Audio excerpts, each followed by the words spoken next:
Hello students, BA part 1 home science का second paper home management की कक्षा में मैं डॉक्टर गुंजन भट्ट। अपना टॉपिक चल रहा था गृह व्यवस्था में निर्णय प्रक्रिया। हमने निर्णय की परिभाषा को जाना, निर्णय के चरणों को, निर्णय लेते समय क्या क्या चरण होते हैं, समस्या को परिभाषित करना, विश्लेषण करना, विकल्पों को ढूंढना, विकल्पों का चिंतन करना, उनमें से एक विकल्प को चुनना और इत्यादि, वो हमने कर लिए। अब हम देखते हैं कि निर्णय को प्रभावित करने वाले क्या कारक होते हैं। ऐसे कौन से कारक हैं जिनके, जैसे मैंने आपको पहले भी बताया था कि दो विकल्पों के बीच में एक व्यक्ति विकल्प ए को चुनेगा, एक व्यक्ति विकल्प बी को चुनेगा। तो विकल्प ए और विकल्प बी को चुनने वाले व्यक्तियों के कोई ना कोई कारण रहे होंगे कि क्यों उसने ए चुना और क्यों दूसरे ने बी चुना। तो वो क्या कारक हैं जो निर्णय प्रक्रिया को प्रभावित करते हैं, इसको हम जानने की कोशिश करते हैं। पहली बात है निर्णयों की स्थायी प्रकृति या परमानेंट नेचर ऑफ द निर्णय ऑफ डिसीजन। सर्वाधिक महत्वपूर्ण निर्णय जो होते हैं वो अधिकतर स्थायी प्रकृति के होते हैं, यानी कि एक बार यदि हमने वो निर्णय ले लिया तो हम उसे बदल नहीं सकते। जैसे कुछ निर्णय आपने आज डिसाइड किया कि आज कॉलेज नहीं जाना है, तो वो स्थायी इस तरह से नहीं कि आज तो आप नहीं गए लेकिन आप कल ज़रूर जा सकते हैं और जो आज पढ़ाया वो सारी नोट्स अपनी फ्रेंड से ले सकते हैं। तो ये निर्णय ऐसा है कि आप रोज़ बेसिस पे ले सकते हैं, रोज़ आपको मौका मिलता है, रोज़ विकल्प होता है। लेकिन कुछ निर्णय ऐसे होते हैं जो जब हम उसको एक बार ले लेते हैं तो हम उन्हें बार बार परिवर्तन करना पॉसिबल नहीं हो पाता है। तो इसलिए इस प्रकृति के निर्णयों को लेने से पहले हमें बहुत दूरदर्शिता की आवश्यकता होती है। यदि हम निर्णय बदलेंगे तो हो सकता है उससे समय की हानि हो, धन की हानि हो, शक्ति व्यय की हानि हो। फॉर एग्ज़ाम्पल, ये कैसे निर्णय होते हैं गृह प्रक्रिया में, गृह प्रबंधन से संबंधित निर्णय ही आपको बताऊंगी। घर बनाने का निर्णय, हमें एक प्लॉट खरीदना है, एक ज़मीन खरीदनी है घर बनाने के लिए। तो वो ज़मीन हमने एक बार किसी एक लोकेलिटी में खरीद ली, या हमने वो घर एक कहाँ खरीदना चाहते हैं, किस गली में, किस मोहल्ले में, किन पड़ोसियों के साथ, उस जगह से आपकी दूसरी संसाधनों के लिए कितनी दूरी है, ये सब निर्णय करके लेंगे। क्योंकि एक बार हमने निर्णय ले लिया तो ऐसा नहीं कि अगले महीने इसको बदल के दूसरा घर खरीद लेंगे, 5 महीने बाद तीसरी जगह चले जाएंगे, ये नहीं होता है। तो स्थायी प्रकृति को देखते हुए इस प्रकार के निर्णय को हमें बहुत सोच समझ के लेना होता है। दूसरी बात है निर्णयों के पारस्परिक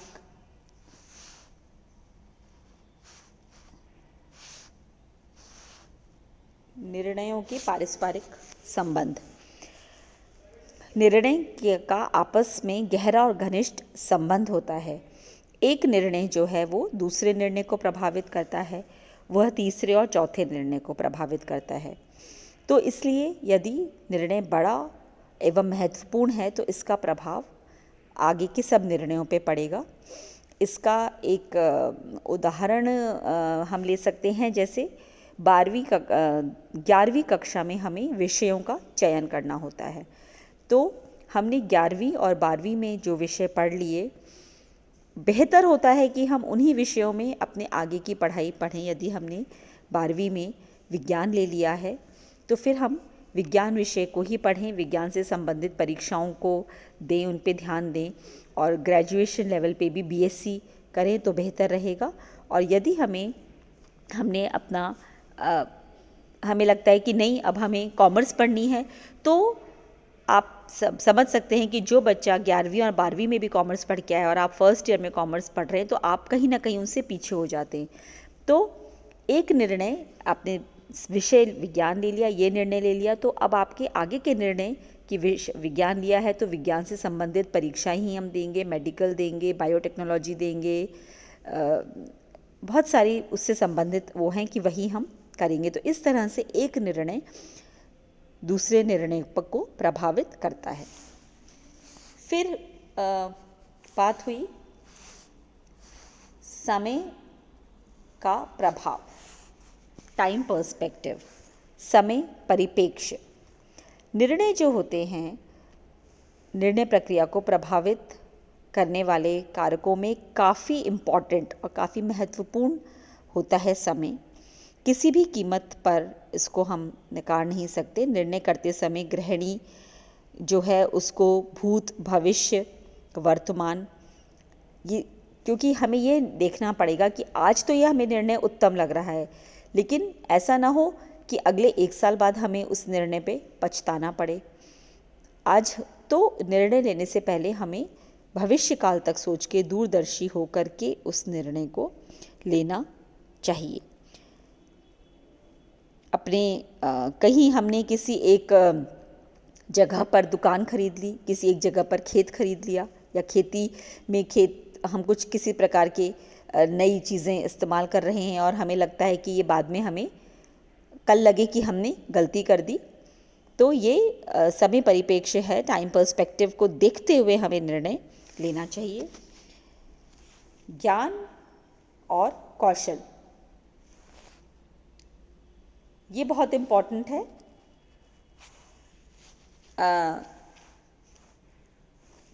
निर्णय इसीलिए देखिए, जो आपको याद होगा पुरानी कक्षाएं जब हमने करी, जब हमने एडॉप्शन प्रोसेस की बात करी, तो उसमें हमारा क्या स्टेप्स थे आप याद करिए। अवेयर करना, इंटरेस्ट पैदा करना और नॉलेज देना, और तब जाकर के हम उसको एक नई चीज़ को अडॉप्ट करने की कैटेगरी के स्टेज पर लाते हैं। तो नॉलेज, ज्ञान बहुत महत्वपूर्ण है। हम अगर अपने प्रसार शिक्षा में देखें, और यदि हम चाहते हैं कि हमारी गृहिणियाँ एक समूह बना करके कोई कुटीर उद्योग चालू करें, तो यह निर्णय तभी वो लेंगी जब हम उन्हें पहले कुटीर उद्योग और जो पर्टिकुलर उद्योग वो लगाना चाहती हैं उसके बारे में संपूर्ण ज्ञान दें। इसीलिए ये एडॉप्शन प्रोसेस कोई एक दिन का काम नहीं होता है, ये महीनों महीनों चलता है। पहले हम उनमें जागृति लाएंगे उस चीज़ के प्रति, फेल्ट नीड, उनको ये फील कराएंगे कि इसकी आवश्यकता है उन्हें, उसके बारे में जागृति लाना, उसकी जानकारी देना, नॉलेज देना, ज्ञान देना।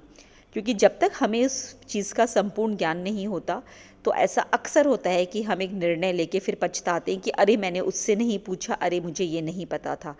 तो ज्ञान, तो निर्णय को, प्रक्रिया को व्यक्ति का ज्ञान, उसकी बुद्धि, उसका विवेक, उसका अनुभव, ये बहुत ज़्यादा प्रभावित करता है।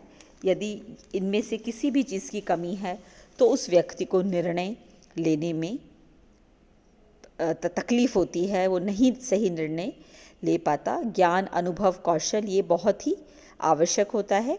और आप बड़े किसी निर्णय की बात नहीं करते, अगर हम आप और हमारे घर में छोटी सी बात है, एक नई वॉशिंग मशीन खरीदनी है हमें, या हमें गीज़र लगाना है, तो भी हम क्या करते हैं, 1-2 लोगों से बात करते हैं, भाई तुम्हारे पास कौन सा है क्या, और उससे तुम्हारा कैसा एक्सपीरियंस रहा। तो क्या कर रहे हैं, हम दूसरों के अनुभव से सीख रहे हैं। दूसरों के अनुभव से हमको पता चलता है कि अच्छा ये कंपनी ज़्यादा बेहतर है, ये कंपनी में ये परेशानी होती है। तो ज्ञान, कौशल, अनुभव ये भी बहुत ज़्यादा निर्णय प्रक्रिया को प्रभावित करते हैं। उसके बाद एक बात आती है व्यक्तिगत मान्यताएं, प्रवृत्तियां, पूर्वाग्रह, मूल्य आदि sorry personal assumption, attitude, biases, value, etc. यानी कि जो प्रत्येक निर्णय करता है वो अपनी रुचियों, अपनी इच्छाओं, मान्यताओं, पूर्वाग्रहों आदि से प्रभावित होकर ही निर्णय लेते हैं। हमने पहले भी एडॉप्शन प्रोसेस में भी पढ़ा था कि यदि किसी प्रसार कार्यकर्ता के साथ में किसी समुदाय का खराब अनुभव रहा है, उसने कोई बात बताई और वो विश्वसनीयता से उस बात को नहीं रख पाया, और अगर उनको यह लगता है कि इन्होंने जो बताया हमारे संग चीटिंग करी, हमें नहीं बताई, तो वो पूर्वाग्रह जब दूसरा कोई प्रसारकार करता जाएगा तो लोगों के दिमाग में रहेगा, और अब अगली बार कोई नई चीज़ को अडॉप्ट करने से पहले उनको उस पूर्वाग्रह से वो बहुत ग्रसित रहेंगे, बहुत मुश्किल होगी। व्यक्तिगत मान्यताएं हम डिस्कस कर चुके हैं। हर समुदाय की, हर संस्कृति की कुछ डीप रूटेड मान्यताएं हैं, चाहे आज हम उनमें से कुछ को कुरीतियाँ भी मानते हैं, सामाजिक कुरीतियाँ भी मानते हैं। हर समाज में कुछ ऐसी प्रैक्टिसेस हैं जो कुरीतियों की कैटेगरी में आजकल काउंट होने लग गई हैं।